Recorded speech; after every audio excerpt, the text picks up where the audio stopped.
Bonjour, bonsoir bien-aimés dans le Seigneur. L'exhortation de ce jour est tirée dans le livre de Jean 9.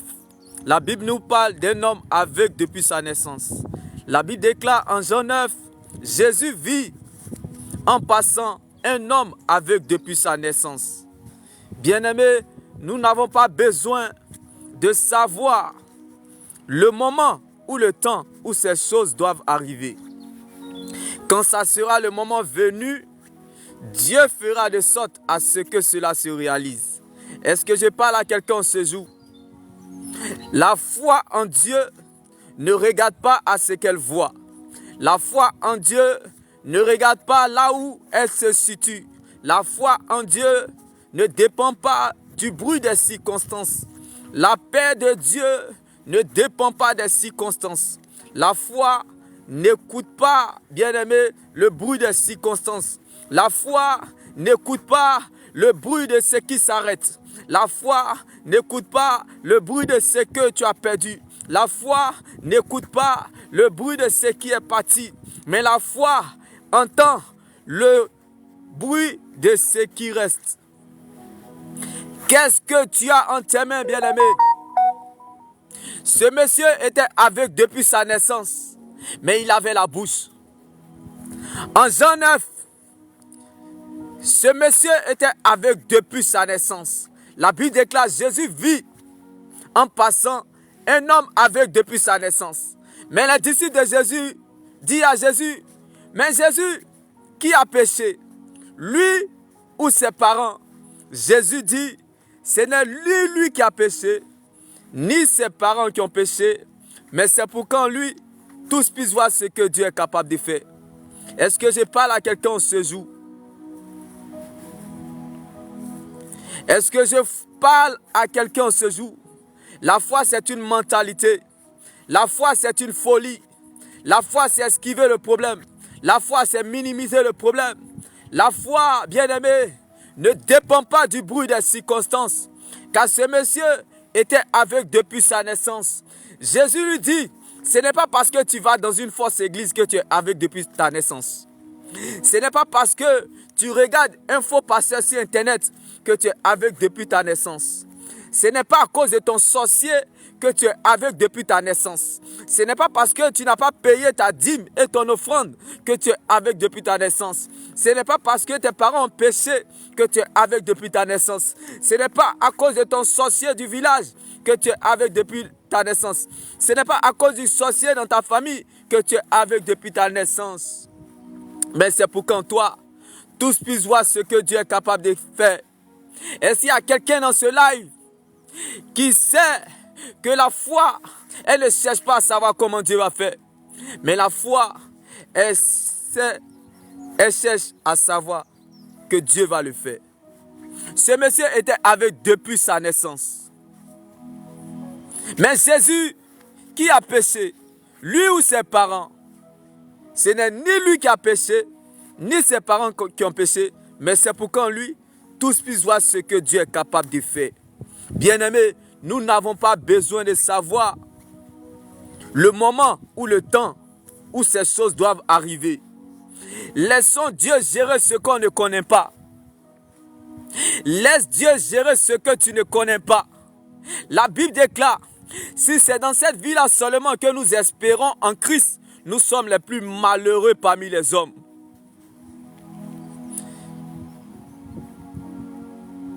La Bible déclare en 1 Corinthiens 15, verset 19, si c'est dans cette vie-là seulement que nous espérons en Christ, nous sommes les plus malheureux parmi les hommes. Bien-aimé, ce monsieur en Jean 9, il était aveugle depuis sa naissance. Nous n'avons pas besoin de savoir le moment ou le temps où ces choses doivent arriver. Quand ça sera le moment voulu, Dieu fera de sorte à ce que cela se réalise. Lorsque tu acceptes Jésus, tu ne cherches plus à savoir comment Dieu va faire. Lorsque tu l'as reçu, tu cherches à savoir que Dieu va le faire. Et lorsque tu as cru en lui, Que ta volonté soit faite. Dans la souffrance, gloire à Dieu. Dans l'humiliation, gloire à Dieu. Dans le découragement, gloire à Dieu. Je ne sais pas pour toi, mais laisse-moi t'annoncer cette bonne nouvelle en ce jour. Ce monsieur était aveugle depuis sa naissance. Il était incompris, dans l'inacceptable, dans l'inexplicable. Il partait chaque jour à l'église. Aveugle depuis sa naissance. On se moquait de lui. Il était rejeté. On le critiquait. Il vivait l'oppression la plus absolue. Même ses propres frères chrétiens se moquaient de lui. Où est ton Jésus? Pour toi, c'est une malédiction. Le grand Dieu que nous servons ne peut pas te permettre d'être dans cette situation. C'est l'oreille qui écoute, qui donne de l'importance à la bouche qui parle. Il n'a pas fait de cela son malheur. Il partait toujours à l'église. Il vivait sans réponse de Dieu. Combien de personnes dans ce live ont accepté de marcher avec Dieu sans réponse? Ce monsieur était avec depuis sa naissance. Je ne connais pas ta situation. Mais ce monsieur, il marchait avec Dieu sans réponse. Vivre sans réponse de Dieu n'est pas une malédiction. Vivre sans réponse de Dieu n'est pas un oubli. Vivre sans réponse de Dieu n'est pas que tu es maudit. Car ce monsieur en Jean 9, avec depuis sa naissance, Dieu était avec lui, mais il était avec depuis sa naissance. Bien-aimés, nous n'avons pas besoin de savoir le temps ou le moment où ces choses doivent arriver. Je ne sais pas pour toi. Je ne sais pas ce que tu cherches, espères ou attends. Mais quand ça sera le moment voulu, Dieu fera de sorte à ce que cela se réalise. Ne me pousse pas à devenir ton sorcier. Ne me pousse pas à devenir ton marabout. Ne me pousse pas, bien-aimé, à devenir ton charlatan. Car Jésus-Christ n'est pas un guichet automatique. Nous avons déjà des problèmes qui dépassent les menaces, qui est l'éternité. C'est pour cela que Jésus dormait pendant la tempête. Est-ce que je parle à quelqu'un ce jour? Ne me pousse pas à devenir ton charlatan ou à devenir ton marabout. Jésus n'est pas un boutiquier. Il n'est pas un boucantier. Jésus n'est pas un guichet automatique. Nous avons déjà des problèmes qui dépassent les menaces. C'est pour cela que Jésus dormait pendant la tempête.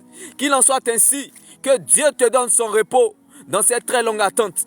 Je ne sais pas pour toi, je ne connais pas ta situation, je ne sais pas là où tu te situes, mais l'aveugle, depuis sa naissance, cet homme aveugle depuis sa naissance, il vivait sans réponse de Dieu.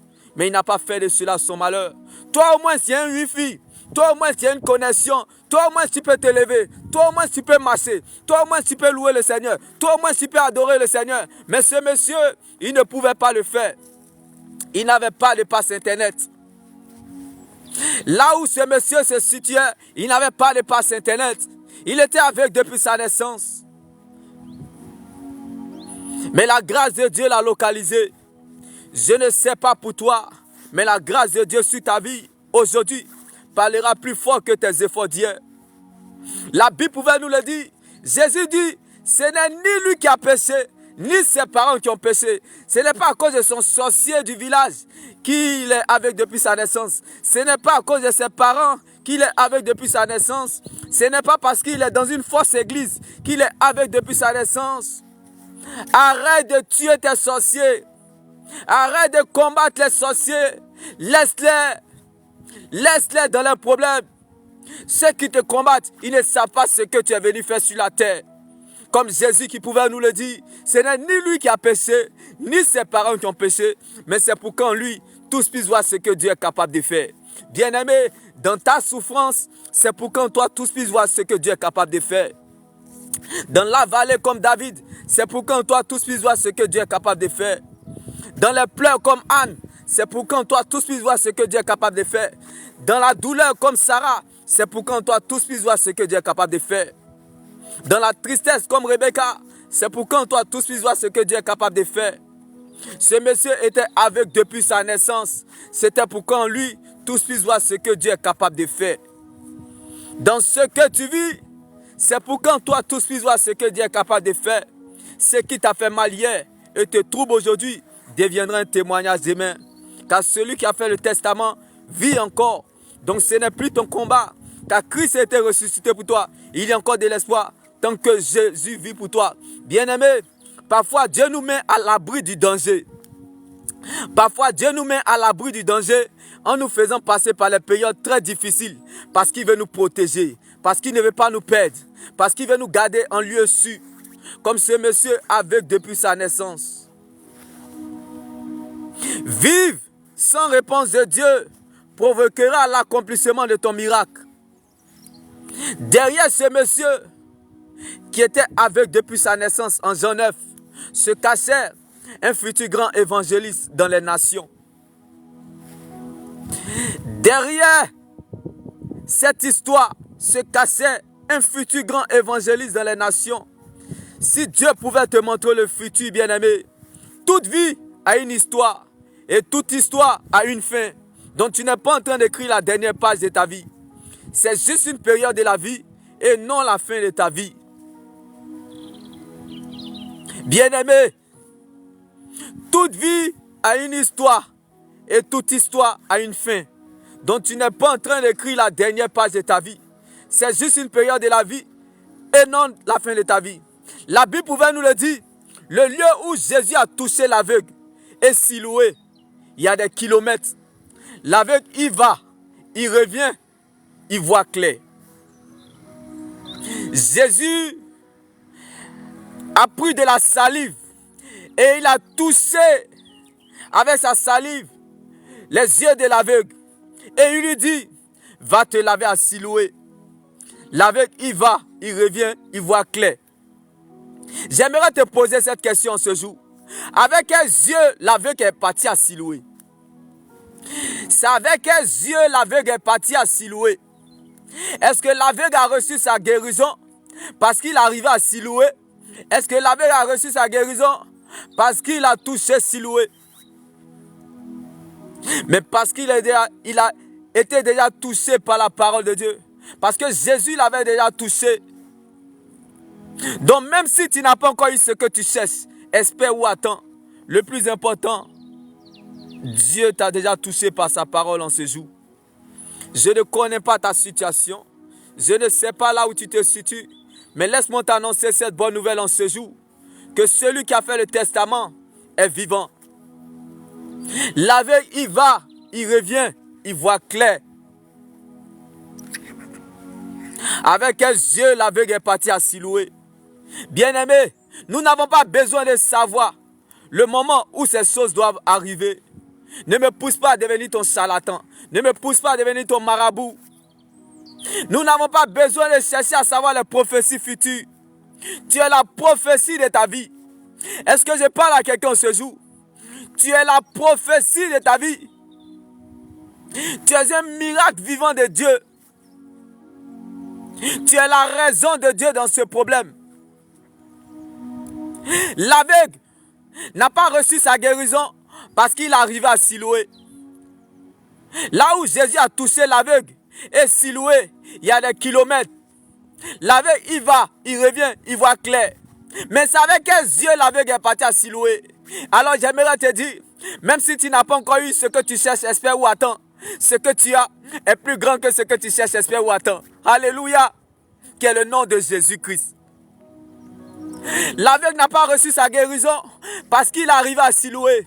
L'aveugle n'a pas reçu sa guérison parce que, bien aimé, il a vu Siloué. L'aveugle a reçu sa guérison parce qu'il a cru en la parole de Dieu. Jésus l'avait déjà touché par sa parole. Il dit, va te laver à Siloué. L'aveugle, il va, il revient, il voit clair. J'aimerais dire à quelqu'un ce jour, là où l'on semble croit t'envoyer pour te nuire, Dieu transformera cela en Siloué en ce jour. Là où l'on croit t'envoyer pour te nuire, Dieu transformera en Siloué en ce jour. Jésus a dit, va te laver à Siloué. Mais c'est avec quels yeux l'aveugle est parti à Siloué? Parce que ce qu'il avait déjà était plus grand que ce qu'il cherchait, espérait, attendait, qui était Siloué. qui était le nom de Jésus. Bien-aimés, nous ne combattons pas pour avoir la victoire. Nous combattons dans la victoire. Est-ce que je parle à quelqu'un ce jour? Bien-aimé, ta manière de chercher Jésus sera proportionnelle à la façon dont la prophétie même va te chercher. Ta manière de chercher Jésus comme l'aveugle sera proportionnelle à la façon dont la prophétie va te chercher. C'est Siloué qui va te chercher. Bien-aimé, l'aveugle n'a pas reçu sa guérison parce qu'il est arrivé à Siloué. Parce que c'est avec quels yeux on va à Siloué. Même si ce n'est pas avec les yeux qu'on écoute, mais avec les oreilles, on peut voir. Parce que Jésus l'avait déjà touché par sa parole. Ce que tu as est plus grand que ce que tu cherches, espère ou attends, que le nom de Jésus, qui est notre autorité. Sa parole est notre position, son sang est notre couverture, son esprit est notre force, la foi est notre victoire et la résurrection est notre liberté. Les fruits que nous recherchons pour notre liberté dépendent de notre relation avec Dieu, car c'est de notre relation avec Dieu que découle tout le reste. L'avenir du peuple dépend de son obéissance à Dieu et l'avenir d'une église dépend de son intercession. Lorsque Moïse levait les mains en direction du ciel, le peuple d'Israël obtenait la victoire. Mais lorsque Moïse baissait ses bras, le peuple d'Israël perdait la bataille. Certes, tu as perdu la bataille, mais non le combat. Car tes batailles d'aujourd'hui t'équipent et te préparent à tes combats futurs. Les personnes de grande destinée ont de grands combats, comme ce monsieur avec depuis sa naissance. Il était avec depuis sa naissance. Oui, bien-aimé, répète après moi, en Jean 9, même si je ne suis pas encore arrivé à Siloué, même si je ne suis pas encore arrivé à Siloué, même si je n'ai pas encore eu ce que je cherche, espère ou attends, le plus important, Jésus m'a déjà touché par la parole de son serviteur. Car là où Jésus a touché l'aveugle et Siloué, il y avait des kilomètres. Mais l'aveugle, il va, il revient, il voit clair. Parce que ce qu'il était, ce qu'il avait en possession, était plus grand que ce qu'il partait chercher à Siloué, qui était Jésus-Christ. Jésus-Christ l'avait déjà touché par sa parole. Bien-aimé, se réveiller, dormir et se réveiller est le signe prophétique que ça va aller. Dormir et se réveiller est le signe prophétique que ça va aller. Tu es le prophète de ta vie. Tu es la prophétie de ta vie. Lorsque nous l'avons accepté, c'est la prophétie qui marche vers nous. Lorsqu'on l'a reçu, c'est la prophétie qui court vers nous. Et lorsqu'on a cru en lui, bien-aimé, c'est le miracle qui nous provoque. Le miracle ne viendra pas là où l'on l'attend, mais là où l'on le provoque. Comment cet aveugle, depuis sa naissance, a provoqué son miracle? Parce qu'il a appris à vivre sans réponse de Dieu. Est-ce que je parle à quelqu'un ce jour? Ce monsieur qui était aveugle depuis sa naissance, il a provoqué son miracle parce qu'il a appris à vivre sans réponse de Dieu. Avec quels yeux il est parti à Siloué? Avant de partir à Siloué, avant d'arriver à Siloué, il était dans l'incertitude, dans la confusion, dans la désolation. Mais Jésus l'avait déjà touché. Bien-aimé, même si tu es dans l'incertitude, dans la désolation, dans l'inacceptable, dans l'inexplicable, Jésus t'a déjà touché. Tu n'as pas besoin de savoir comment ces choses-là vont arriver. Tu n'as pas besoin de savoir le temps où ces choses-là vont arriver. Quand ça sera le moment voulu, Dieu fera de sorte à ce que cela se réalise. Ce monsieur n'a pas vu Siloué afin de recevoir sa guérison. Ce monsieur n'est pas arrivé à Siloué afin de voir sa guérison, mais parce qu'il avait été déjà touché par la parole de Dieu. Quel est le poids de ton Jésus? Sur quel comment te tiens-tu? Est-ce que tu connais le Dieu que tu sais? Vive sans réponse de Dieu provoquera l'accomplissement de ton miracle. Nous appelons le futur Siloué de ce que nous conjuguons dans le présent, comme Jésus l'avait déjà touché par sa parole. Est-ce que je parle à quelqu'un ce jour? Nous appelons le futur Siloué, qui veut dire envoyé, de ce que nous conjuguons dans le présent, comme Jésus qui l'avait déjà touché par sa parole. C'est ce qui a provoqué l'accomplissement de son miracle.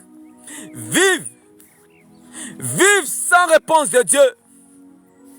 À tous ceux qui l'ont accepté, à tous ceux qui l'ont reçu, à tous ceux qui croient en son nom, elle les a donné le droit et le pouvoir de devenir des enfants de Dieu.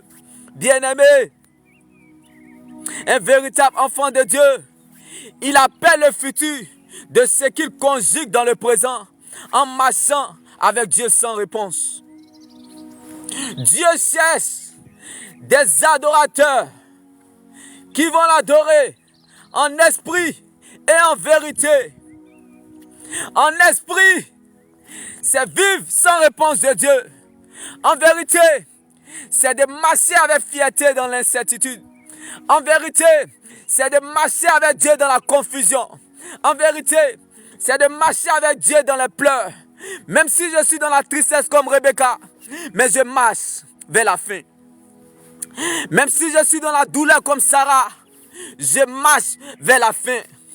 Même si je suis dans le désespoir comme Batimée. Batimée était aveugle, mais il avait la bouche. Ne te tais point. Continue à adorer ton Dieu. Vive sans réponse de Dieu. Vive sans réponse de Dieu. Mais marchez avec fierté.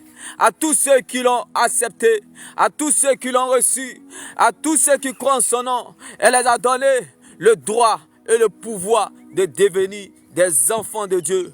Le droit et le pouvoir. Bien-aimé, tu as le droit et le pouvoir dans cette situation. Que les gens veuillent ou pas, tu as le droit et le pouvoir dans cette situation. Que les gens t'aident ou pas, tu as le droit et le pouvoir dans cette situation. Que les gens interviennent ou pas, bien-aimé, tu as le pouvoir et le droit sur cette situation. Si cette situation refuse d'entendre le langage humain, elle entendra le langage divin. La Bible déclare à tous ceux qui l'ont accepté, à tous ceux qui l'ont reçu, à tous ceux qui croient en son nom, elle les a donné le pouvoir de devenir les enfants de Dieu. Cette situation a mal fait, a oublié. Cette situation a oublié de savoir qu'est-ce que tu es venu chercher sur la terre. Bien-aimé, ce monsieur était aveugle depuis sa naissance. Ce que cette situation a oublié, cette situation qui combattait sa vie depuis longtemps, qui a perduré, elle ne savait pas que ce monsieur avait quelque chose à accomplir sur la terre. J'aimerais dire à quelqu'un ce jour, ceux qui te combattent ou la situation qui t'attaque, ne sait pas ce que tu es venu faire sur la terre. Répète après moi. Est-ce que mon problème c'est ce que je suis venu faire sur la terre? Comme David dans la bataille contre Goliath. Est-ce que ce problème c'est ce que je suis venu faire sur la terre? Comme Joseph en prison. Est-ce que ce problème c'est ce que je suis venu faire sur la terre? Comme Daniel dans la fosse au lion. Est-ce que je parle à un champion? Est-ce que je parle à une championne bien-aimée? Nous avons déjà des problèmes qui dépassent les menaces. Nous avons déjà des problèmes qui dépassent les menaces, bien-aimés. Comme Jésus dormait pendant la tempête. Oui, bien-aimé. Est-ce que cette situation, c'est ce que tu es venu faire sur la terre? Ce monsieur était aveugle depuis sa naissance. Mais derrière ce tableau noir se cachait, bien-aimé, le crayon de l'Éternel. Derrière ce tableau noir, cette période difficile, cette traversée le désert, cette traversée de périodes difficiles dans la vie de ce monsieur, se cachait le crayon de l'Éternel. Bien-aimé, le crayon de Dieu n'a pas de gomme. Est-ce que je parle à quelqu'un ce jour? Le crayon de Dieu n'a pas de gomme. Oui, bien-aimé. Le crayon de Dieu n'a pas de gomme. Est-ce que je parle à quelqu'un ce jour? Il était aveugle depuis sa naissance. Mais ce que cette situation a oublié, cette situation ne savait pas ce qu'il est venu chercher sur la terre.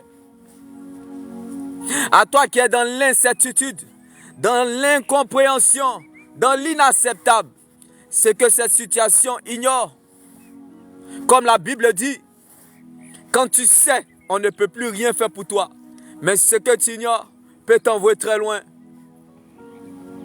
Le problème, c'est parce que tu ne sais pas qui tu es.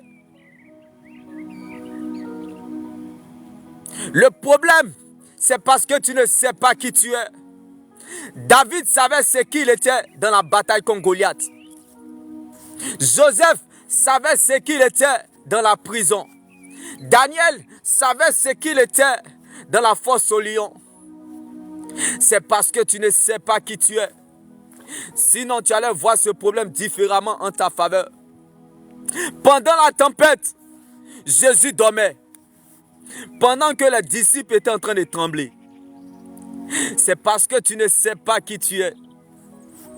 C'est parce que tu ne sais pas celui qui se trouve dans ta barque que tu trembles pendant la tempête.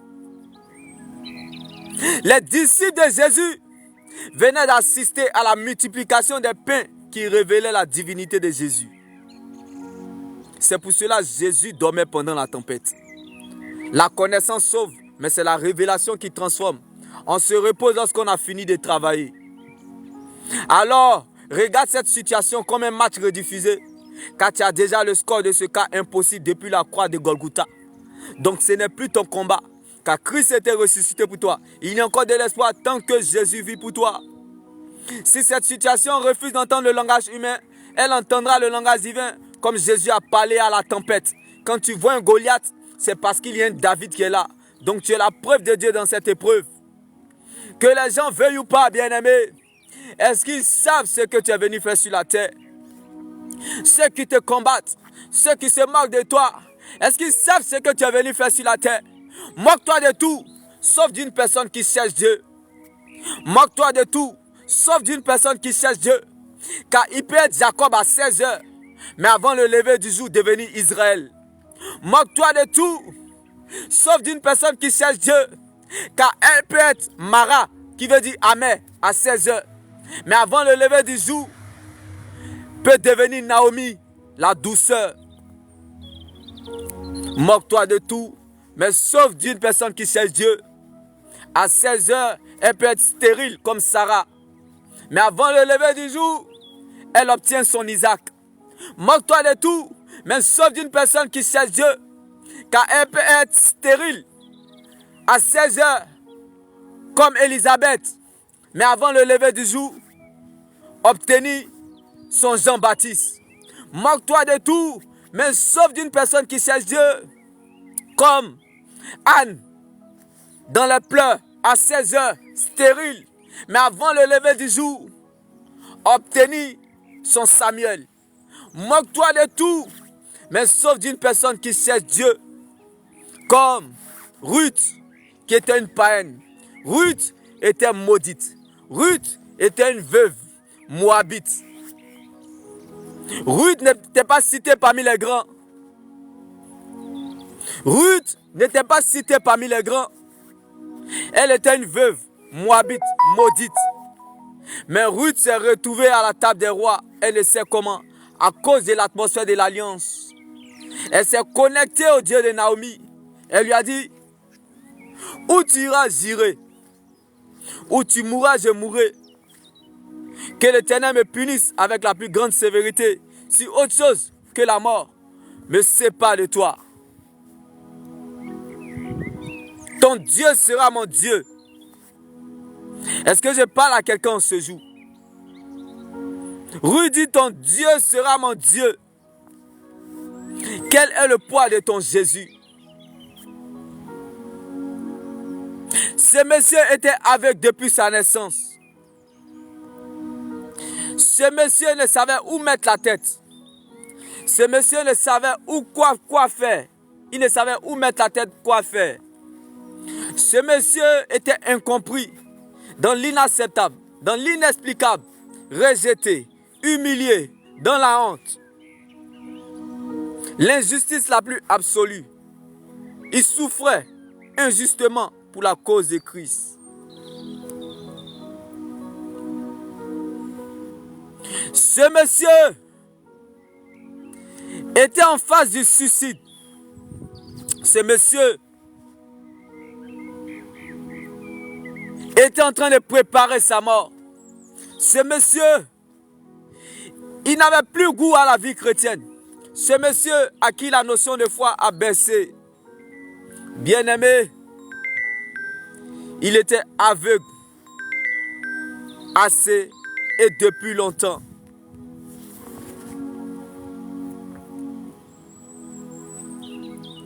Ce monsieur, il était aveugle depuis sa naissance. Bien-aimé, la vie chrétienne est une blessure, mais sa cicatrice demeure éternellement. C'est ça qui est doux. Le début sucré, le milieu amer, mais la fin glorieuse. Accepter Jésus ne suffit pas. Est-ce que tu l'as reçu? Est-ce que tu as cru? Il y a 3 étapes pour être heureux. Vivre sans réponse de Dieu et être heureux. Il y a 3 étapes. Le début sucré à tous ceux qui l'ont accepté. Le milieu amer à tous ceux qui l'ont reçu. Et la fin glorieuse à tous ceux qui croient en son nom. Où est ta foi, bien-aimé? Où est ta foi, bien-aimé? Ce monsieur était aveugle depuis sa naissance. Mais Jésus, qui a péché? Lui ou ses parents? Jésus dit, ce n'est ni lui qui a péché, ni ses parents qui ont péché. Ce n'est pas parce qu'il suit un faux pasteur sur Internet. Ce n'est pas parce qu'il est dans une fausse église. Ce n'est pas à cause de son sorcier qu'il est aveugle depuis sa naissance. Mais c'est pour qu'en lui, tous puissent voir ce que Dieu est capable de faire. Bien-aimé, ne déteste personne et n'aille pas les gens à cause des événements malheureux que tu as vécus.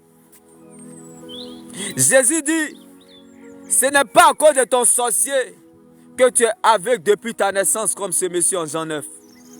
Ce n'est pas parce que tu es dans une fausse église, on se moque de toi. Ta situation là même. Qu'est-ce qui se passe? Tu n'adores pas le vrai Jésus ou quoi? Comment Jésus qu'on adore peut te permettre d'être dans cette situation? Bien-aimé, si on t'explique l'évangile et puis tu as compris, c'est qu'on t'a mal expliqué.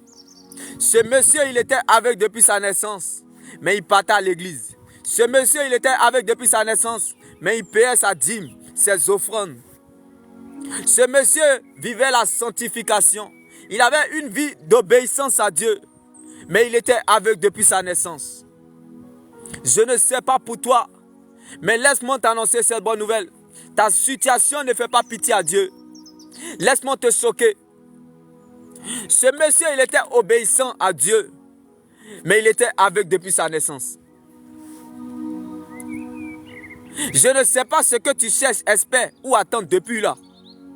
Mais ce monsieur-là, il vivait la sanctification. Il était obéissant à Dieu, mais il était aveugle depuis sa naissance. Il était rempli de frustration. Il était rempli d'amertume. Tout comme ta situation. Mais quelle sera ton attitude? C'est ton attitude en face de la situation qui provoquera l'accomplissement de ton miracle.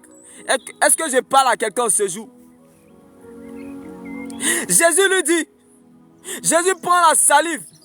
Bien-aimé, vous ne pouvez pas suivre Christ et ne pas vous attendre au déshonneur public. Jésus a pris la salive, il a mis dans les yeux de l'aveugle.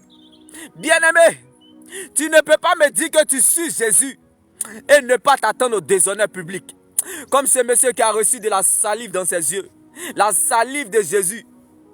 Bien-aimé, tu ne peux pas suivre Christ et ne pas souffrir injustement sur la terre. Tu ne peux pas me dire que tu sais le Seigneur véritablement et tu n'es pas combattu. Le désert est la face cachée de l'alliance. Mettez-moi en commentaire. Le désert est la face cachée de l'alliance. Mettez cela en commentaire. Le désert est la face cachée de l'alliance. Ce monsieur était aveugle depuis sa naissance. Mais derrière se cachait l'alliance. Dis à ton voisin, derrière se cachait l'alliance. Le désert est la face cachée de l'alliance. Il était aveugle depuis sa naissance. Il vivait la sanctification. Il était obéissant à Dieu. Mais comment se fait-il que Dieu ne peut pas me délivrer. Bien-aimé, parfois Dieu nous met à l'abri du danger en nous faisant passer par les périodes très difficiles. Parfois Dieu te fait passer hors saison afin de te faire entrer dans ta saison. Quand Dieu veut introduire quelqu'un dans sa saison, il le fait passer hors saison d'abord. Est-ce que je parle à quelqu'un ce jour? La connaissance sauve, mais c'est la révélation qui transforme. Ce monsieur, il vivait la sanctification la plus absolue que toi, plus que moi. Mais il était aveugle depuis sa naissance. Ce monsieur venait toujours le premier à l'église. Ce monsieur payait ses dîmes, ses offrandes. Mais il était aveugle depuis sa naissance. Jésus dit, tout ce qui va vite ne résiste pas longtemps. Tout ce qui est facile ne dure pas longtemps. Mais ce qui prend du temps, alléluia, subsiste et demeure éternellement. J'aimerais dire à quelqu'un ce jour, laisse Dieu gérer ce que tu ne connais pas. Car ce qui prend du temps subsiste et demeure éternellement. Les bonnes et les meilleures choses viennent toujours après. Laisse cette situation faire les premières parties du concert. Car l'homme du concert, c'est l'homme de Galilée qui sommeille en toi. La Bible déclare, là où Jésus a touché l'aveugle avec sa salive et Siloué, il y avait des kilomètres. L'aveugle, il va, il revient, il voit clair. Mais l'aveugle n'a pas reçu sa guérison parce qu'il a vu Siloué. L'aveugle n'a pas reçu sa guérison parce qu'il arrivait à Siloué, mais parce que Jésus l'avait déjà touché par sa parole. Ce que tu as est plus grand que ce que tu cherches, espère ou attends, qu'est le nom de Jésus. C'est ton exaucement la tarde. Mais laisse-moi t'annoncer cette bonne nouvelle. Le Seigneur t'a déjà répondu. Il t'a déjà exaucé spirituellement. Dormir, se réveiller est le signe prophétique que ça va aller. La paix du cœur est le signe prophétique que Dieu t'a déjà répondu. Le ciel t'a déjà exaucé. Les hommes n'auront pas d'autre choix que de collaborer avec toi. Même tes ennemis voteront pour ton propre succès. Comme ce monsieur, derrière ce tableau noir se cachait le crayon de Dieu qui n'a pas de gomme. J'aimerais dire en ce jour à quelqu'un, derrière ce tableau noir, les périodes difficiles sont comme un tableau noir. La Bible déclare, toute vie a une histoire et toute histoire a une fin. Donc tu n'es pas en train d'écrire la dernière page de ta vie. C'est juste une période de la vie et non la fin de ta vie. Bien-aimé, derrière ce tableau noir se cachait le crayon de Dieu. Dieu était en train d'écrire l'histoire de ce monsieur. Ce monsieur ne comprenait pas. Lundi arrive, mardi arrive, jeudi arrive, vendredi arrive, samedi arrive. Combien de lundi, mardi, mercredi, jeudi, vendredi, samedi, dimanche, toujours aveugle? Qu'est-ce que j'ai fait, Seigneur? Jésus dit, tu n'as pas besoin de savoir le moment où ces choses doivent arriver. Sinon, tu vas rentrer dans l'occultisme. Tu n'as pas besoin de savoir le moment où ces choses vont arriver. Sinon, tu vas devenir franc-maçon. Tu n'as pas besoin de savoir le moment où ces choses-là doivent arriver. Sinon, tu vas devenir rosicrucien. Quand ça sera le moment voulu, je ferai de sorte à ce que cela se réalise. Un point bas. C'est ça la foi. Vivre sans réponse de Dieu, c'est ce qui provoquera l'accomplissement de ton miracle. Ce monsieur, aveugle depuis sa naissance, n'a pas reçu sa guérison parce qu'il arrive à Siloué. Jésus dit, va à Siloué. L'aveugle va, il revient, il voit clair. Il n'a pas reçu sa guérison parce qu'il a vu Siloué. Il n'a pas reçu sa guérison parce qu'il arrive à Siloué. Avec quels yeux même il va arriver à Siloué? Avec quels yeux il va voir Siloué? Mais il a reçu sa guérison parce que Jésus l'avait déjà touché par sa parole. Spirituellement, le Seigneur t'a déjà exaucé, bien-aimé. La Bible déclare, c'est le spirituel qui domine le physique. Ne cherche pas à voir afin de croire, mais crois afin de voir. Car il n'y a aucun aveugle qui a reçu sa guérison parce qu'il a vu son exaucement. Il n'y a aucun aveugle, il n'y a aucune stérile qui a reçu son miracle parce qu'elle a vu le miracle. Le secret de la foi, c'est de marcher avec Dieu sans réponse. Le secret de la foi, c'est d'aimer Dieu sans raison. Aimer Dieu sans raison, c'est ce qui apporte à la raison ce qui est inaccessible. Ce monsieur, il a aimé Dieu sans raison sur le chemin. Il est allé à Siloué, il revient, il voit clair. Siloué veut dire envoyé. Bien-aimé, Jésus dit va à Siloué. L'aveugle, il va, il revient, il voit clair. Siloué signifie envoyé. Lorsque tes rêves occuperont, bien-aimé, les intérêts de Dieu, c'est ce qui provoquera l'accomplissement de ton miracle. Ce monsieur a compris que ce n'est pas le fait d'arriver à Siloué que mes yeux vont s'ouvrir, mais parce que Jésus m'avait déjà touché par sa parole.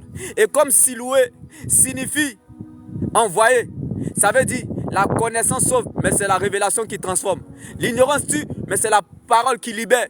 Je vais commencer à mettre mes intérêts dans le cœur de Dieu. Aussi longtemps que les intérêts de Dieu ne seront pas dans tes intérêts, aucun miracle ne se produira. Car il n'y a pas de foi sans persévérance. La persévérance, c'est de partir à Siloué. La persévérance, c'est de te lever un matin. Comme Paul et Silas étaient en prison, mais l'évangile n'était pas prisonnier. Jésus a fait exprès pour dire à l'aveugle, va à Siloué. Mais l'aveugle a compris que le fait que Jésus l'avait déjà touché, il avait déjà obtenu sa guérison. Ce que tu as est plus grand que ce que tu cherches, espère ou attends que le nom de Jésus. Ce que Dieu fait pour nous dans le secret est plus grand que ce que nous regardons ou traversons. Bien-aimé, lorsque ton temps occupe le temps de Dieu t'appartiendra. Que les gens veuillent ou pas, t'aident ou pas, interviennent ou pas, contente-toi sur le temps de Dieu. Que, bien-aimé, tes intérêts, ton rêve occupe les intérêts de Dieu. Si ton cœur occupe les intérêts de Dieu, c'est ce qui provoquera ton miracle. Bien-aimé, l'intérêt de Dieu dans la vie de David dans la vallée était l'adoration. Le rêve de David, c'était que ses rêves occupent, bien-aimé, les intérêts de Dieu. David avait un rêve pour la royauté. Mais lorsque, bien-aimé, son rêve, bien-aimé, s'est connecté aux intérêts de Dieu, c'est ce qui a provoqué son miracle. En ce jour, je prie que tes rêves se connectent aux intérêts de Dieu. Qu'est-ce que Dieu a à gagner dans ce que tu cherches? Qu'est-ce que Dieu a à gagner dans ce que tu veux? Qu'est-ce que Dieu a à gagner dans ce que tu cherches, espères ou attends? Ce monsieur, derrière ce monsieur, avec depuis sa naissance, se cachait un futur grand évangéliste. Dieu a vu ses intérêts dans le rêve de ce monsieur. Sans même qu'il arrive à Siloué, il a reçu sa guérison.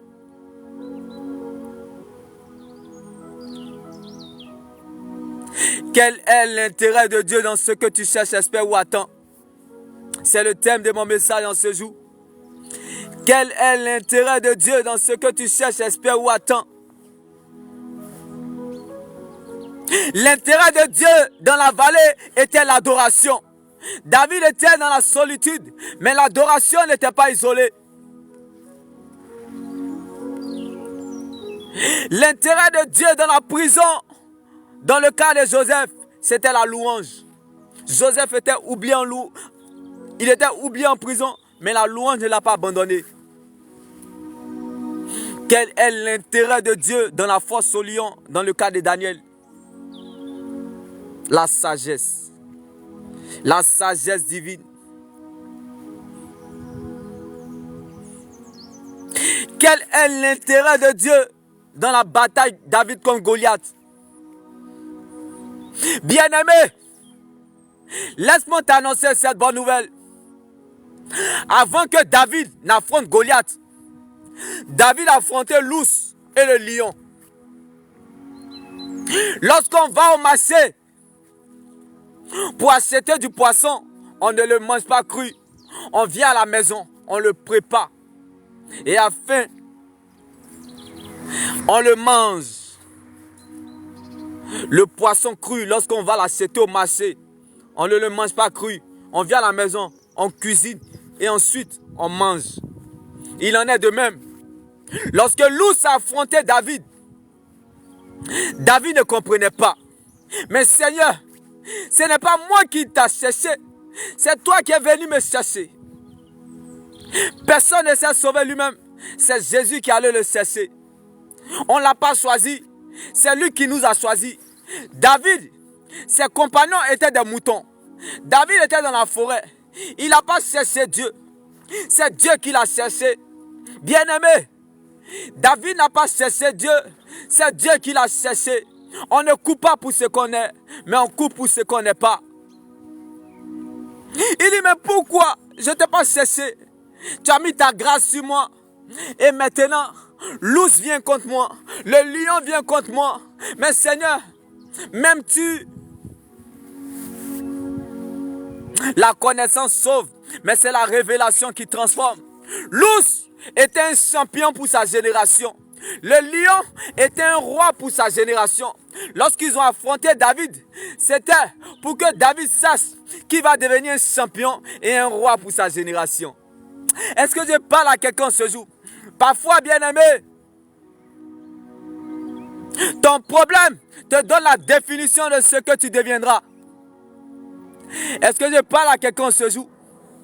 Parfois, ce qui t'arrive, ce que tu subis, tu seras une source de bénédiction de ce que tu traverses. L'ours était un champion pour sa génération dans la forêt. Le lion était un roi pour sa génération. Lorsqu'ils sont venus attaquer David, c'est parce que David devait devenir un champion et un roi pour sa génération. Quel problème te donneront une information ce jour? Est-ce que je parle à quelqu'un? Ce problème te donnera une information ce jour. Un vent va siffler en toi. Tu sauras là où Dieu t'attend. Comme à travers Pharaon, que Dieu a tracé un chemin pour Moïse sur la mer Rouge. C'est à travers vos épreuves que Dieu vous ouvrira un chemin. C'est au travers de tes épreuves que Dieu t'ouvrira un chemin. Si c'est à travers Pharaon, Dieu a tracé un chemin pour Moïse sur la mer Rouge. C'est au travers de tes épreuves que Dieu t'ouvrira un chemin. Si c'est au travers de l'ours et le lion, David est parti affronter Goliath. Laisse-moi t'annoncer cette bonne nouvelle. Regarde cette situation comme un match rediffusé, car tu as déjà le score.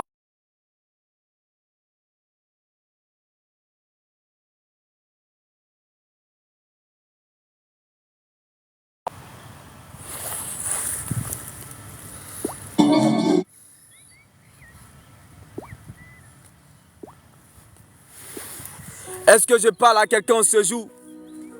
N'aie pas peur de descendre. Il y a certaines grandes portes fermées qui s'ouvriront lorsque tu acceptes de descendre. Car Moïse, prince qu'il était, est descendu dans l'esclavage afin de devenir un libérateur. Il y a certaines portes, grandes portes fermées qui ne peuvent que s'ouvrir lorsque tu acceptes de descendre. Lorsque tu acceptes de perdre ta raison, ton honneur, ta dignité, pour laisser Dieu prendre le contrôle de la situation. David a accepté de perdre sa raison afin de comprendre que l'ours était un champion pour sa génération. C'est pour cela que l'ours l'a attaqué. David a accepté de perdre son honneur, sa raison, parce que le lion était un roi pour sa génération. Donc si le lion l'attaque, c'est parce qu'il doit devenir un roi pour sa génération aussi. Qui s'assemble se ressemble. Dieu ne permet rien pour rien. Rien n'arrive sans rien. Souvent le problème te donne l'information de là où Dieu t'attend. Car tout ce qui t'arrive t'emmène quelque part. Quelque part qui est mieux que là où tu as quitté hier. Tout ce qui t'arrive t'emmène quelque part. Quelque part qui est mieux que là où tu as quitté hier. Souvent, nos attaques, nos problèmes nous donnent l'information de ce que nous allons devenir. Car le destin te fait subir, mais la destinée te prépare. L'ours et le lion préparaient David à sa destinée dans la bataille contre Goliath. L'Éternel est devenu sévère. Qu'est-ce que Dieu a fait pour toi qui ne peut pas encore le faire? Si Goliath connaissait le passé de David, il ne serait pas venu défier le peuple d'Israël. Si Goliath connaissait le passé de David, il ne serait pas venu défier le peuple d'Israël. Qu'est-ce que Dieu a fait pour toi qui ne peut pas encore le faire? Ton mental est dans le passé. Ton mental est dans le passé. Ta détermination se trouve dans ton parcours. Et tes motivations sont tes victoires dans le secret avec Dieu. Car le Dieu que nous servons n'est pas seulement le Dieu de toutes les circonstances du parcours et du résultat, mais aussi le Dieu du faible commencement. Bien-aimé, lorsque David était à la royauté, Dieu le regardait. Mais lorsque David est descendu dans la vallée, Dieu l'a vu. Bien-aimé, ton élévation ne se trouve pas à la royauté. Ton élévation se trouve en prison. Joseph a été élevé en prison. David a été élevé dans la vallée. Ne te laisse pas impressionner par les hommes, sinon tu vas mourir avant ton heure. Ne te laisse pas impressionner par les hommes, sinon tu vas mourir avant ton heure. L'élévation ne se trouve pas au palais. Pharaon était au palais, mais il n'arrivait pas à dormir. Le roi est au palais, mais il n'arrivait pas à dormir. Joseph était en prison, mais il était heureux. David était en prison, dans la vallée, mais il était heureux. Daniel était dans la fosse au lion, mais il était heureux. Où est ta foi? Là où est ton ignorance sera bel et bien ta défaite. Mais là où est ta foi sera bel et bien ta victoire. Comment Pharaon, le roi d'Égypte, il mange à sa faim. Il a les gardes qui le surveillent. Même quand il dort, on le regarde pour dormir. Quelqu'un qui était... Mais il n'arrivait pas à dormir. Il n'avait pas le sommeil.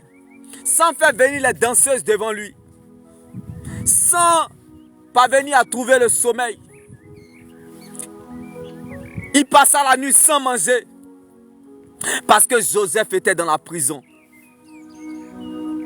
Tes ennemis ne dormiront plus tant que l'Éternel ne s'est pas souvenu de toi. Tes ennemis ne dormiront plus tant que l'Éternel ne s'est pas souvenu de toi. Dieu donnera insomnie à tes ennemis. Comme l'histoire de Pharaon. Bien-aimé, l'élévation ne se trouve pas à la royauté. Ce n'est pas les diplômes qui ont conduit David à la royauté. Ce n'est pas la naturalisation qui a conduit Joseph au palais. Ce n'est pas, bien aimé, les relations qui ont mené Moïse à la table des rois. Mais c'était la vie de Dieu qui était en eux.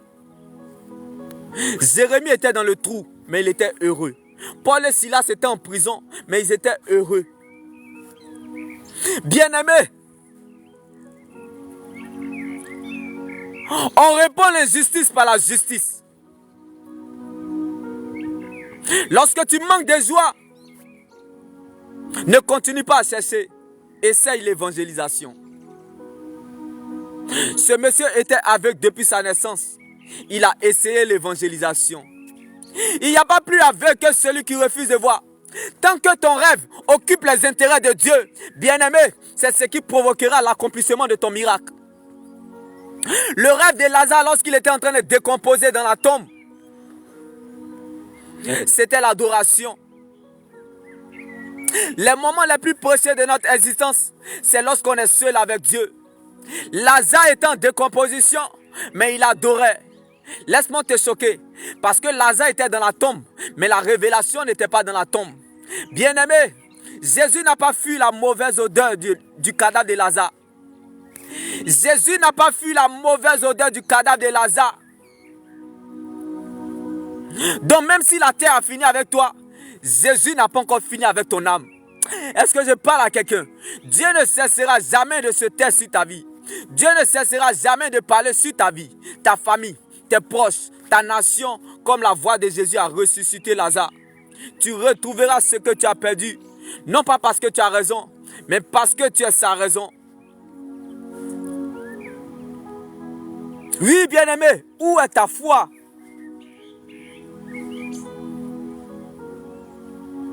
C'est dans la vallée se trouve l'élévation. C'est dans la prison se trouve l'élévation. C'est dans la fosse au lion se trouve l'élévation. C'est par là qu'on découvre la certitude et la fidélité de Dieu.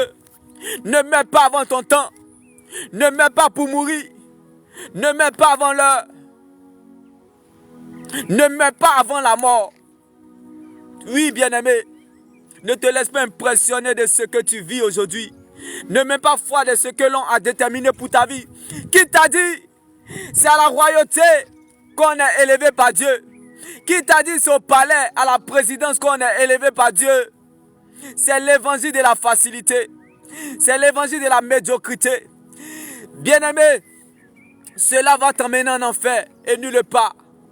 Car la vraie joie d'un enfant de Dieu, le premier signe d'un enfant de Dieu, c'est la présence de Dieu.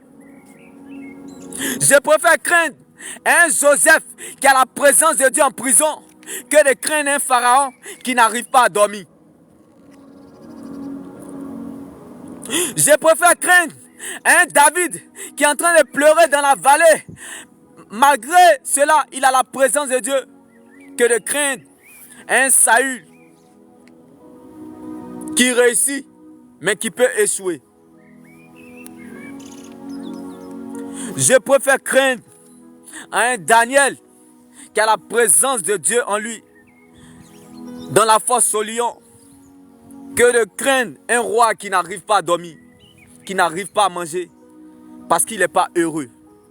Qui t'a dit l'élévation, c'est le confort? Qui t'a dit l'élévation, ce sont les voyages? Qui t'a dit l'élévation, c'est la réussite? Qui t'a dit l'élévation est le succès? Qui t'a dit l'élévation est le mariage? Qui t'a dit l'élévation est des enfants? Tu es perdu, bien-aimé. L'élévation, c'est la présence de Dieu. Comme Joseph était en prison, mais la promesse de Dieu n'était pas prisonnier. L'élévation, c'est la présence de Dieu. Comme Joseph était dans la prison, mais la prophétie n'était pas dans la prison. Qui t'a dit l'élévation, ce sont les grandes maisons, les grandes voitures?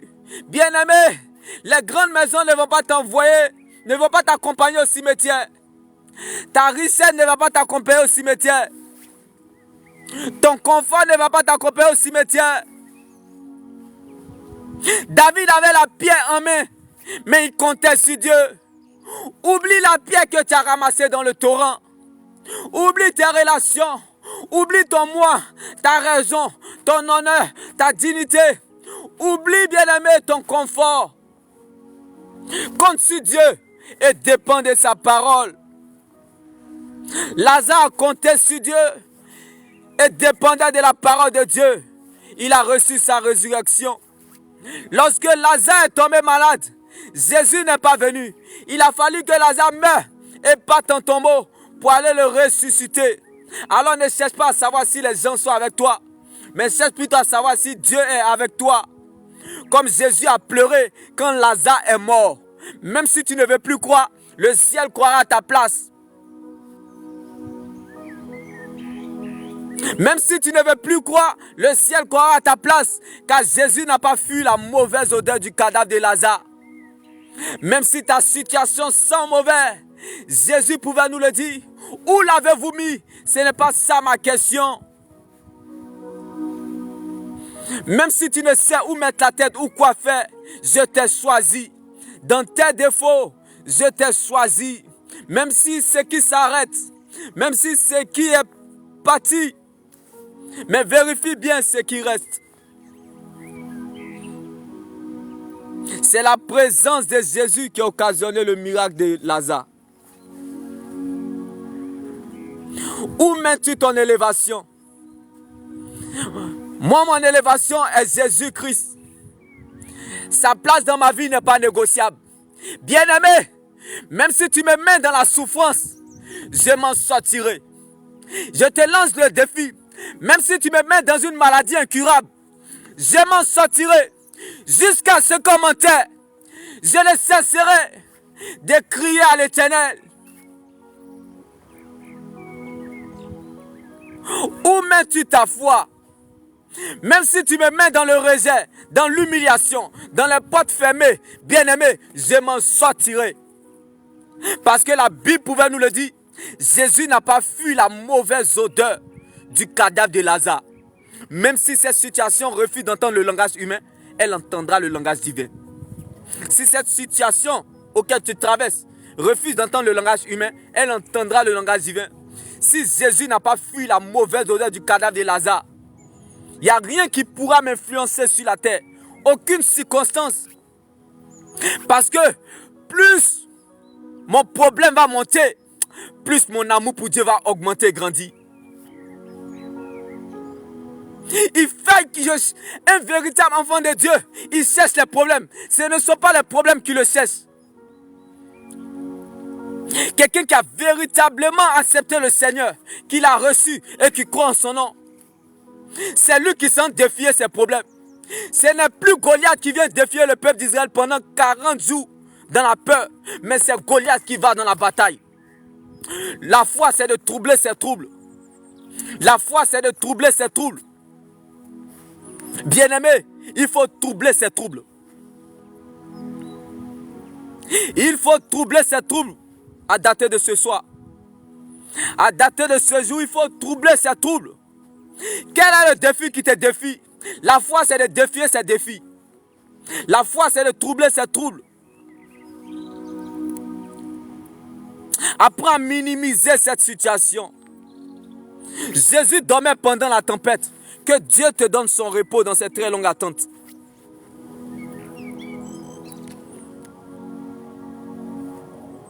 Ce monsieur en Jean 9, revenant à la parole, il était aveugle depuis sa naissance. Ce que tu cherches, espère ou attends, ça peut faire 2 jours. Ça peut faire 1 mois. C'est depuis combien d'années que tu cherches, espère ou attends? Est-ce que tu es plus mieux que ce monsieur? Est-ce que tu es plus mieux que ce monsieur, tes attentes? Ce monsieur était aveugle depuis sa naissance. Vive sans réponse de Dieu. Aveugle depuis sa naissance. En plus de cela, cela n'a pas suffi. Jésus a mis sa salive dans ses yeux encore. Viens à Jésus, tu auras ça.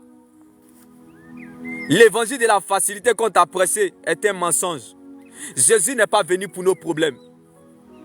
Ce monsieur, il vivait la sanctification. Il était obéissant à Dieu en Jean 9, mais il était aveugle depuis sa naissance. L'évangile de la prospérité est un mensonge, est une pire malédiction, bien-aimé. Nous sommes au combat jusqu'à ce qu'on nous enterre. Est-ce que je parle à quelqu'un ce jour? La vie chrétienne n'exclut pas la souffrance. La vie chrétienne n'exclut pas l'humiliation. La vie chrétienne n'exclut pas la honte, le rejet, le mépris. La vie chrétienne n'exclut pas porte fermée. La vie chrétienne n'exclut pas absence de maison, absence de voiture ou absence de mariage. La vie chrétienne n'exclut pas tout cela. Bien-aimé, si on t'explique l'évangile et puis tu as compris, c'est qu'on t'a mal expliqué. Car les voies de Dieu sont insondables et impénétrables. Parfois, nous n'avons aucune idée de l'endroit où la parole de Dieu nous mène. Mais nous la laissons faire. Probablement qu'on connaît la route mieux que nous. Il était dans l'obéissance. Il vivait la vie de sanctification, mais aveugle depuis sa naissance. Si on t'a expliqué l'évangile et tu as compris, c'est qu'on t'a mal expliqué. Il était rempli de frustration. Il était rempli d'amertume. Je paye ma dîme. Je paye mes offrandes. Je suis toujours à l'heure. Dans l'équipe même de la louange, je nettoie les WC de l'église. Mais aveugle depuis sa naissance. En lavant même les WC de l'église, il y a quelqu'un qui rentrait dans ses yeux, malgré qu'il était aveugle. Dans son oreille, dans son nez, dans son ventre, dans son corps. Il n'a pas fait de cela son malheur. Aujourd'hui, toi, tu veux lâcher prise. Tes doutes ne feront pas douter Dieu. Ta pitié ne fait pas pitié à Dieu. La fin d'une chose vaut mieux que son commencement. Dieu est en train de le cuisiner. Dieu est en train de le cuisiner. Il dit, voyons voir. Tu étais aveugle depuis ta naissance. C'était pour amener des milliers de personnes qui vont naître dans les nations. Derrière cette douleur, aveugle depuis sa naissance, c'est parce que ce monsieur devait faire naître des personnes dans les nations pour la gloire de Jésus. Alléluia. Si Dieu pouvait te montrer le futur. Ce monsieur était aveugle depuis sa naissance. Mais c'est parce que lui, il devait faire naître des véritables enfants de Dieu pour le royaume des cieux. Je sais qu'un jour tu diras comme ce monsieur, cela en valait la peine que j'ai été humilié. Cela en valait la peine que j'ai été rejeté. Cela en valait la peine que j'ai beaucoup pleuré. Cela en valait la peine. Je ne savais pas, Seigneur. Pardonne-nous, car nous sommes limités. Donne-nous de demeurer dans l'espérance, car elle ne trahira jamais. Bien-aimé, il y a quelque chose qu'on ne peut pas contourner. Le temps et la vérité. Alors tu n'as pas besoin de savoir le moment ou le temps où ces choses doivent arriver. Quand ça sera le moment voulu, Dieu fera de sorte à ce que cela se réalise. Il était aveugle depuis sa naissance. Mais derrière ça se cachait un homme de Dieu pour les nations. Ce monsieur était accro à l'église. Quand il finit l'église, il arrive au quartier. De la porte du quartier jusqu'à sa maison, on se moquait de lui. Qu'est-ce qu'ils n'ont pas dit dans la vie de ce monsieur aveugle depuis sa naissance? Tu vas à l'église chaque jour. Tu vis la vie de sanctification. Tu es obéissant. Mais malgré cela, rien n'avance dans ta vie. Tu es maudit, hein? Est-ce que parce que tu n'as pas un mauvais cœur? Non, tu as un mauvais cœur. Il a accepté tout cela. Il a perdu sa raison. Il a perdu sa dignité. Il a perdu... Bien-aimé, si cette situation ne te pousse pas à devenir revenant, c'est que le ciel n'a rien à t'offrir. Si cette situation ne te pousse pas à devenir revenant, voyez-vous, les femmes enceintes là, lorsque on va à l'accouchement, la femme enceinte, avant de faire son accouchement, je ne sais pas, elle prend un vaccin pour ne pas sentir la douleur, n'est-ce pas? Si ce que tu traverses ne t'emmène pas à mourir en toi-même, le ciel n'a rien à t'offrir. Si Dieu ne t'a pas encore répondu, peut-être parce que tu n'es pas encore mort en toi-même. Bien-aimé, quand on a tout perdu, on n'a peur de rien. C'est parce que toi-même, tu insistes, tu persistes, tu résistes, que ça te fait mal. Mais si tu laisses tomber, tu vas voir que ça va déposer. Si tu laisses tomber, ils vont déposer à ta place. C'est parce que tu as trop insisté, résisté. Les leaders, les faiseurs de gloire, les faiseurs de grâce, les leaders, les champions, les véritables enfants de Dieu, et ils aiment accepter. Ils ne murmurent pas, ils ne se plaignent pas. Parce que, bien aimé, les choses sont spirituelles. Un homme spirituel ne tient pas compte du commencement. Un homme spirituel, il marche vers la fin. Comme une femme enceinte. Un homme spirituel marche vers la fin. Si cette situation ne t'emmène pas à devenir un revenant, c'est que le ciel n'a rien à t'offrir. Quand on dit un revenant, c'est un cadavre. Quand on dit un cadavre, on dit abandonné. Est-ce que je parle à quelqu'un ce jour? Si les gens ne t'ont pas abandonné sur la terre, Dieu ne pourra jamais te faire retrouver ce que tu as perdu. Si les gens ne t'ont pas enterré, tant que tu es sur la terre des vivants et on ne t'a pas enterré, on n'a pas enterré ta raison, on n'a pas enterré ton honneur, on n'a pas enterré ta dignité, ne me dis pas que tu cherches Jésus. Je peux douter de ta chrétienté. Est-ce que je parle à quelqu'un ce jour? Si on n'a pas enterré ta raison, ta dignité, ton honneur, c'est que le ciel n'a rien à t'offrir, comme la résurrection de Lazare.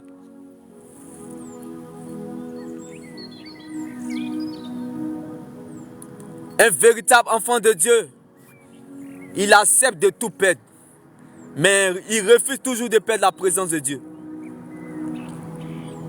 Accepte de tout perdre, comme Joseph en Égypte, mais refuse de perdre sa présence. Refuse de perdre sa présence. Bien-aimé, on peut faire tout ce qu'on veut de toi, mais si la présence de Dieu, on t'enlève, on t'a tout enlevé. Mais par contre, on peut enlever ton honneur, ta raison, ta dignité. Mais si on te laisse la présence de Dieu, on t'a tout donné, on t'a tout laissé. C'est toi qui es en train de sauter dans ton propre sac de piment. Ce n'est pas les circonstances qui comptent pour Dieu. Ce n'est pas le problème qui compte pour Dieu. Ce n'est pas ce qu'on te fait qui compte pour Dieu. Ce n'est pas le temps qui passe. Parce que ce qui nous fatigue, le vrai risque que nous négligeons là, au lieu de passer ton temps à chercher, à réfléchir sur le temps qui passe là, prends ce risque là de te connecter à Dieu. Prends ce risque là d'avoir une relation avec Dieu. Que de faire un faux combat. Le temps qui passe. Le temps qui passe. C'est toi qui as créé le temps. Bien-aimé, je ne sais pas pourquoi lorsque nous sommes dans la souffrance, où nous vivons les périodes difficiles, c'est comme si c'est nous qui avons créé le temps. Nous arrêtons tout. Comme si c'est nous qui avons créé le temps. Pourquoi lorsque nous sommes dans les périodes difficiles, nous arrêtons tout comme si c'est nous qui avons créé le temps? Bien-aimé, si tu te connectes à celui qui a créé le temps, tu penses que tu es en retard? Lazare s'est connecté à lui qui a créé le temps. C'est pour cela qu'il n'a pas fait de cela son malheur lorsqu'il est mort. Même si ta situation a été enterrée, le plus important, Jésus t'a déjà touché par sa parole. Tu es connecté à son temps. Est-ce qu'il y a quelqu'un qui est connecté au temps de l'Éternel? Le temps de l'Éternel dont je te parle est Jésus. Ce n'est pas le temps qui passe qui compte pour Dieu. Lazare a fait 4 jours en décomposition. Bien-aimé, la mort est la plus grande humiliation. Quand tu meurs, tu ne reviens plus. Quand tu meurs, tu ne reviens plus. La mort est la plus grande humiliation. Lazare a reçu sa guérison parce qu'il s'est connecté au temps. Dans la décomposition, Lazare était connecté au temps. Dans la vallée, David était connecté au temps. Dans la prison, Joseph était connecté au temps. Tu te connais sur quoi? Quel est le wifi de ta vie? Sur quel réseau tu captes tes problèmes? Dans quel stade se joue ta vie? Dans quel stade se joue ta vie? Le stade de Lazare dans la tombe était le silence. Le stade de David dans la vallée était l'adoration. Le stade de Joseph en prison était la louange. Dans quel stade joue ta vie? Dans quel stade se joue ta vie? Est-ce que ton rêve occupe les intérêts de Dieu? Les intérêts du rêve de Lazare dans la tombe étaient le silence. Les intérêts du rêve de Lazare dans la tombe étaient le silence. Les rêves de Lazare ont occupé les intérêts de Dieu dans la tombe, qui était le silence. Vivre sans réponse de Dieu était, bien aimé, le rêve qui occupait les intérêts de Dieu dans la tombe. En faveur de Lazare, il a reçu sa résurrection.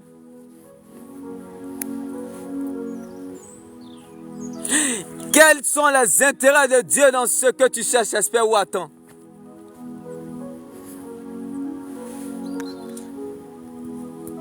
Quels sont les intérêts de Dieu dans ce que tu cherches, espères ou attends?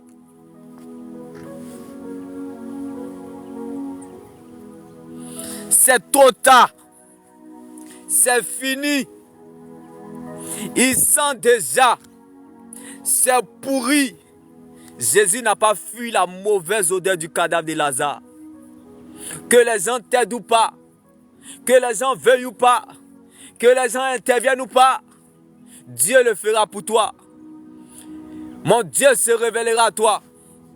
Il changera ton identité et il changera ton nom. Jésus n'a pas fui la mauvaise odeur du cadavre de Lazare. Même si les gens n'ont rien à faire avec toi, Jésus a quelque chose à faire avec toi. Ce n'est pas ça ma question. Où l'avez-vous mis? Dans ta souffrance, l'Éternel te parle en cette soirée. Où l'avez-vous mis? Même s'il sent bon, même s'il sent mauvais ou pas, où l'avez-vous mis? Bien-aimé, tel était le thème de mon message en ce jour.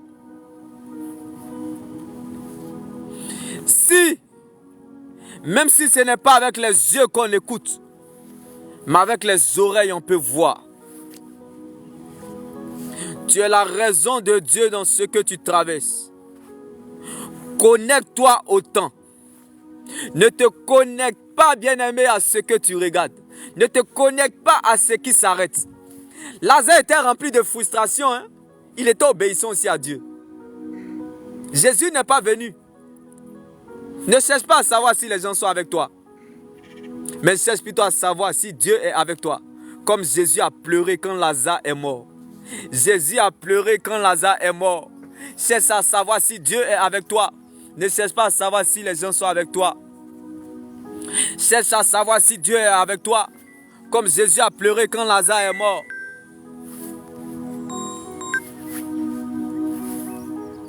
Même si les gens n'ont rien à faire avec toi, c'est que Dieu a quelque chose à faire avec toi. Bien-aimé, tu n'es pas en retard. Joseph a fait 13 ans d'humiliation en Égypte. Bien-aimé, tu n'es pas en retard. Joseph a fait 13 ans d'humiliation en Égypte. Il a fini sur le toit de tout l'Égypte gouverneur. David a fait 13 ans. David a fait 13 ans dans la honte en Israël. Il a fini sur le toit de tout Israël roi. Abraham a attendu 25 ans avant d'avoir son Isaac. La femme au dos courbé malade depuis 18 ans dans l'église, elle est restée sans résultat. Elle n'a pas fait de cela son malheur.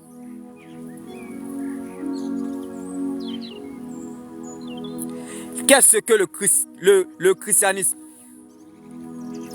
C'est-à-dire, est-ce que tu sais ce qu'on appelle à tous ceux qui l'ont accepté, à tous ceux qui l'ont reçu, à tous ceux qui croient en son nom, elle les a donné le pouvoir de devenir des enfants de Dieu.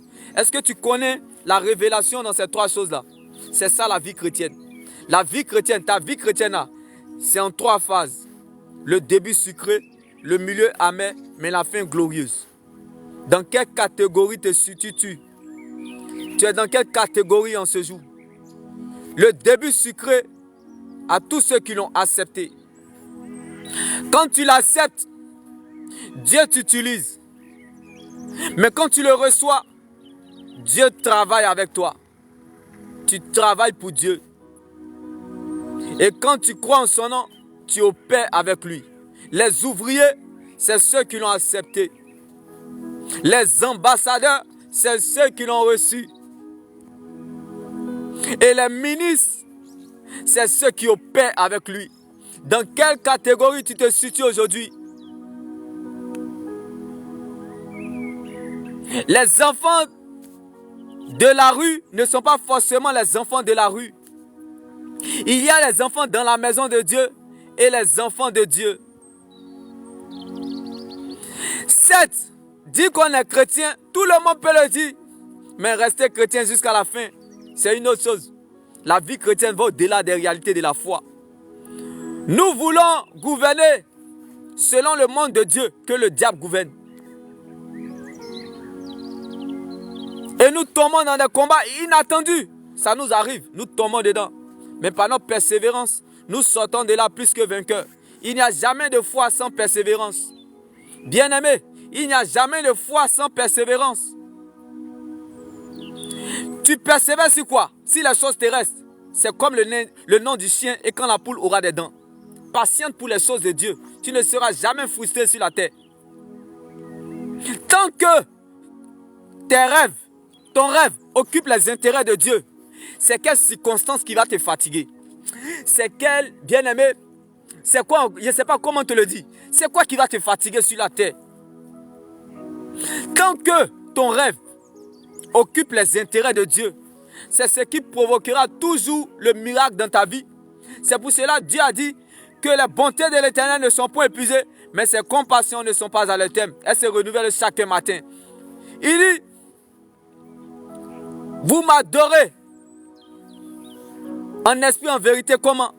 La vraie adoration n'est pas l'expression de nos lèvres, mais la sincérité qui vient du cœur. Quand on dit les bontés de l'Éternel ne sont pas épuisées, elles se renouvellent chaque matin. C'est parce qu'on a appris, bien-aimé, à vivre sans réponse de Dieu. Tant que tu ne vas pas apprendre à vivre sans réponse de Dieu, étant heureux, la présence de Dieu ne sera jamais ton partage. Dieu prend plaisir à celui qui vit sans réponse avec lui. Lazare a vécu sans réponse avec Jésus. C'est ce qui a provoqué l'accomplissement de son miracle, la résurrection. Je ne sais pas pour toi, mais tu ne deviendras pas autre chose que ce que Dieu a planifié, programmé, décidé. Dans quelle catégorie te situes-tu? À tous ceux qui l'ont accepté, c'est bien beau. Tu dis Jésus, mais Jésus même ne te reconnaît pas. Ce n'est pas seulement accepter Jésus, bien-aimé. Il faut que tu le reçois. Tu peux me dire, je connais Cristiano. J'ai accepté Cristiano parce que j'aime Cristiano Ronaldo. J'ai accepté Messi parce que j'aime Messi. Mais est-ce que Messi t'a déjà reçu celui? Ou bien est-ce que toi tu as déjà reçu Messi dans ta maison? Voilà la question qu'il ne faut jamais poser à Dieu. Il ne suffit pas seulement d'accepter Jésus. Mais est-ce que tu l'as reçu? Parce qu'il y a 3 phases pour que la présence de Dieu soit authentique avec toi. Même dans la vallée, tu vas produire. Même dans la prison, tu seras heureux. Les gens ne vont pas comprendre. Mais toi, tu souffres, mais tu es heureux. Mais toi, tu es dans la douleur, mais tu es heureux. Oui, parce que la personne a appris à marcher dans ces 3 étapes. Accepter ces 4 pattes. Accepter Jésus, ces 4 pattes. Mais est-ce que tu l'as reçu? C'est bien beau de dire Cristiano Ronaldo. Mais est-ce que Cristiano Ronaldo te reconnaît? Est-ce que tu l'as déjà reçu à la maison? Voilà la question. Tout le monde dit j'ai accepté Jésus. Mais quels sont ceux qui l'ont reçu? Il ne suffit pas seulement d'accepter Jésus. Accepter Jésus, c'est bien. Mais cela ne suffit pas. Car c'est tout un combat. Le milieu amer. Avant de recevoir Christ, tu as accepté Jésus. Mais est-ce que tu as reçu son esprit Christ dans ton cœur? Pour recevoir Christ, pour que Christ vienne habiter à l'intérieur de ton cœur, c'est le désert. C'est là qu'il va t'éprouver. C'est là qu'il va t'éprouver. Tu vas marcher dans l'incertitude, dans la confusion, dans la désolation. Mais malgré ça, tu relèves la tête. C'est que tu l'as reçu. Si tu arrives à vivre la souffrance et puis tu n'es pas heureux, c'est que tu n'as pas encore reçu l'Esprit de Jésus.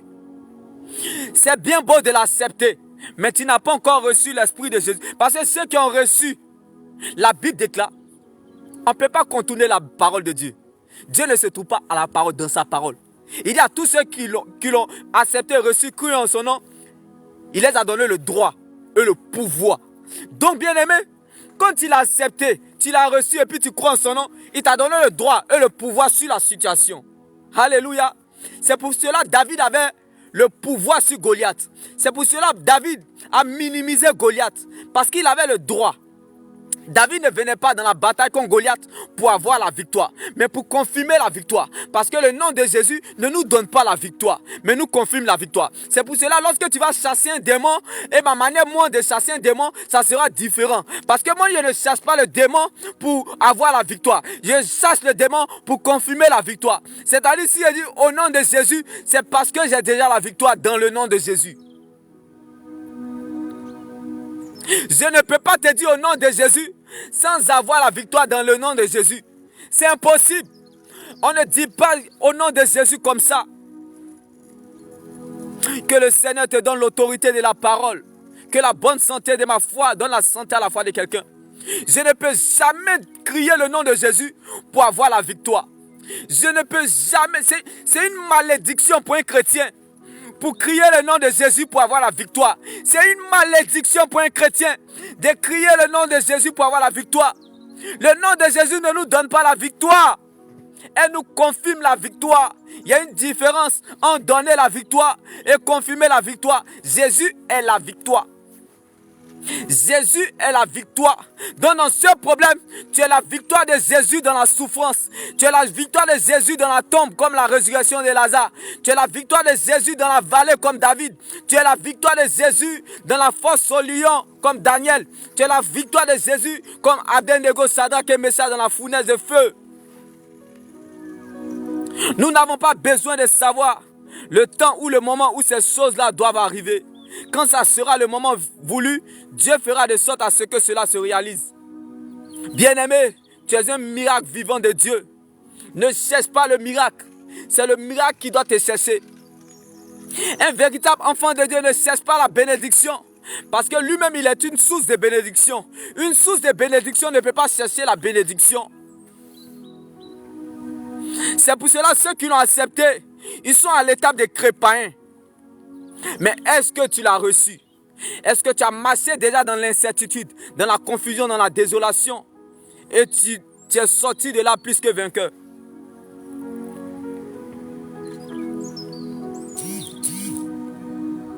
Je l'ai reçu parce que j'ai appris et j'apprends toujours à marcher avec lui sans réponse. C'est ça on dit tu as reçu Christ. Est-ce que tu crois en son nom? Parce que j'opère en lui. Ceux qui crient matin, midi et soir, Jésus est Seigneur, ils l'ont accepté.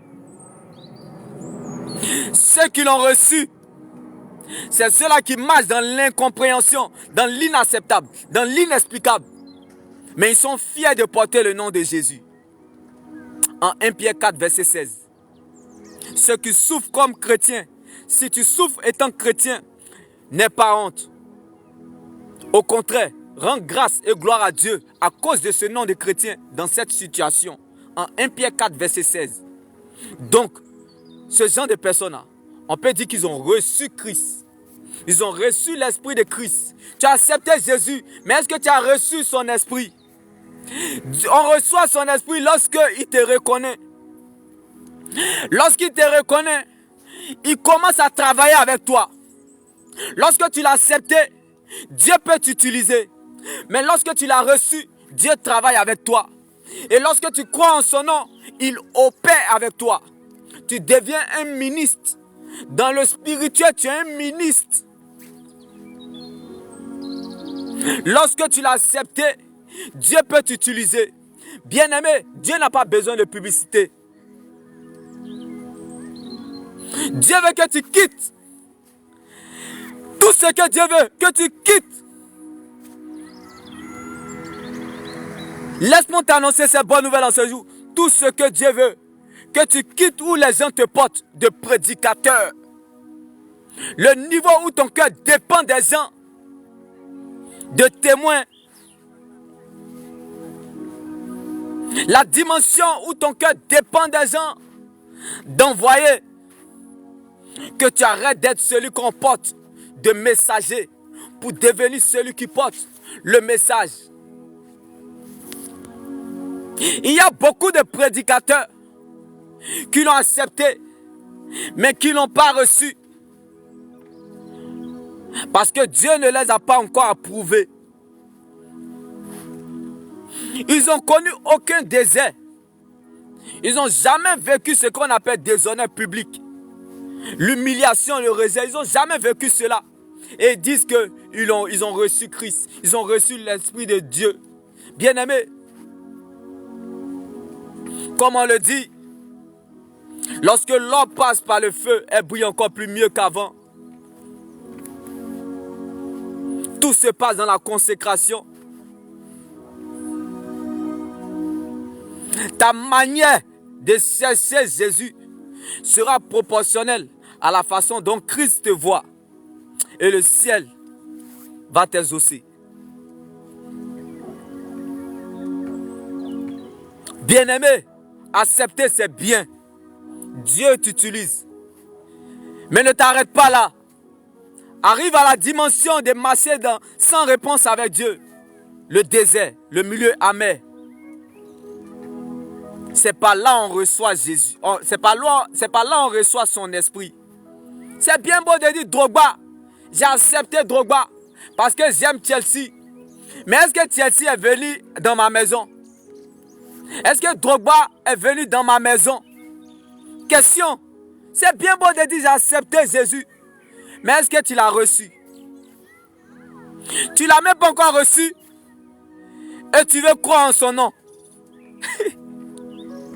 Tu l'as accepté. Mais tu ne l'as même pas encore reçu. Tu veux croire en son nom. Je connais Drogba. Mais Drogba ne te connaît pas. Il n'a pas encore vu ta maison. Il en est de même. Accepter Jésus, c'est bien beau. Cela ne suffit pas. Quel est ton témoignage?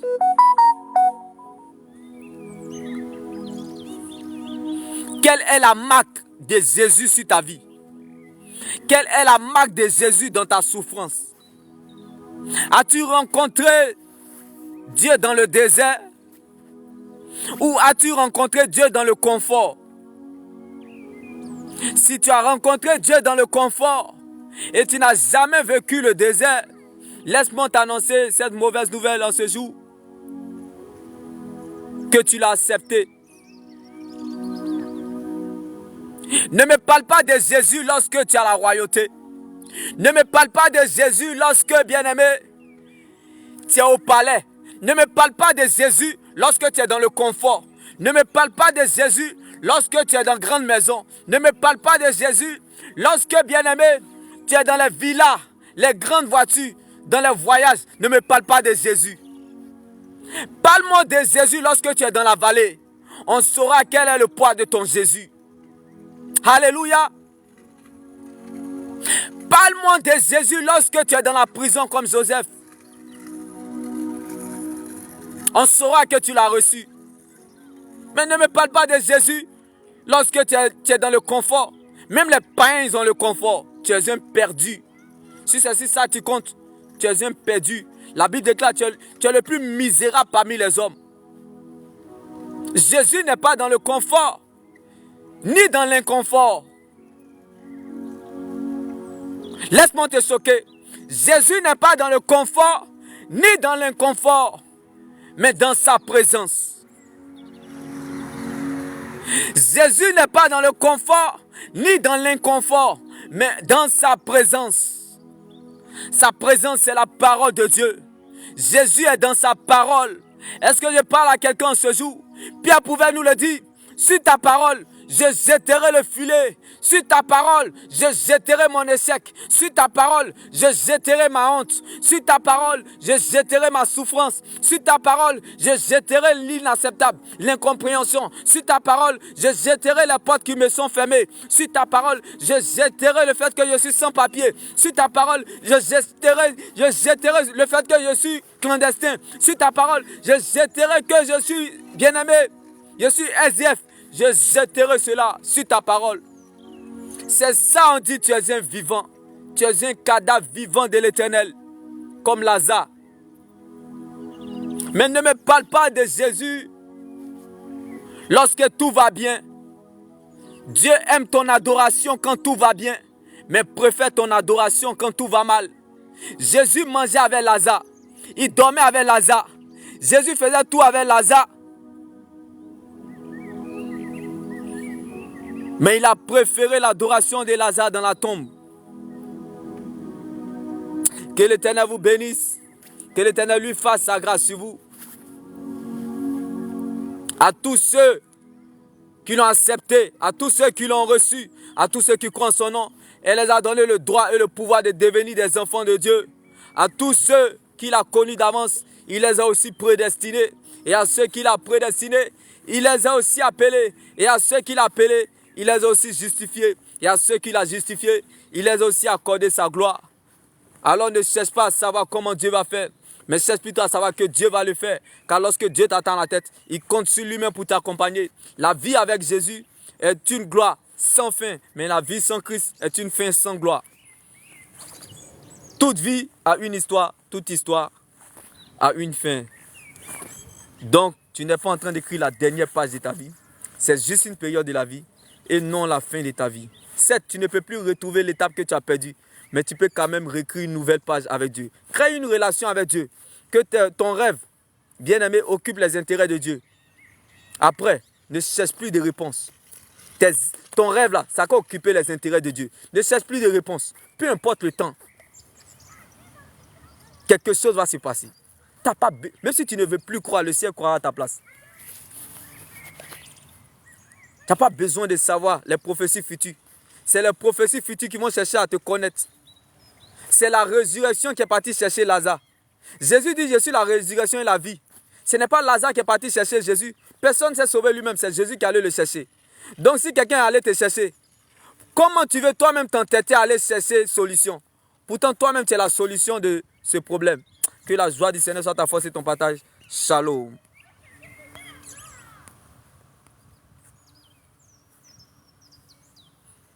Que l'Éternel vous bénisse. Demeurez bénis. Shalom.